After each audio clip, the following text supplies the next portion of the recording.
প্রায় 70% লটারি বিজয়ী কয়েক বছরের মধ্যেই দেউলিয়া হয়ে যায়, আবার আগের অবস্থানে ফিরে আসে। ভাবুন তো, যে মানুষ হঠাৎ কোটি টাকার পেয়েছিলেন সে আবার কেন গরিব হয়ে যায়, আবার আগের অবস্থানে আসে?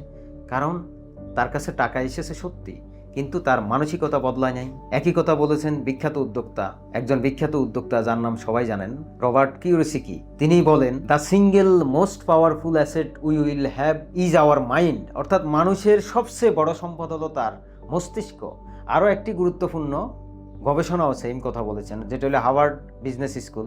তাদের গবেষণায় দেখা গেছে দীর্ঘমেয়াদে সফল উদ্যোক্তাদের মধ্যে একটি সাধারণ বৈশিষ্ট্য দেখা যায়। সবার মধ্যে সাধারণ একটা বৈশিষ্ট্য আছে, তারা সমস্যাকে নয় সমাধানকে কেন্দ্র করে চিন্তা করে। সবকিছু তারা সমাধান কেন্দ্রিক চিন্তা করে, এটাই তাদের সিস্টেম। তাই সত্যটা হলো দারিদ্রতা টাকার অভাবে নয়, দারিদ্র হলো একটি মানসিক অবস্থা। মানসিক অবস্থা পরিবর্তন না হলে আজীবন দারিদ্র থাকতে হবে। সম্পদ হলো একটি সিস্টেম, একটি চিন্তার পদ্ধতি, একটি জীবনধারা, একটি সিদ্ধান্ত নেয়ার ক্ষমতা। যদি টাকা মানুষকে ধনী বানাতো তাহলে পৃথিবীতে কখনো ধনী মানুষ গরিব হতো না, আর গরিব মানুষ কখনো গরিব থাকতো না। কিন্তু বাস্তবতা ভিন্ন।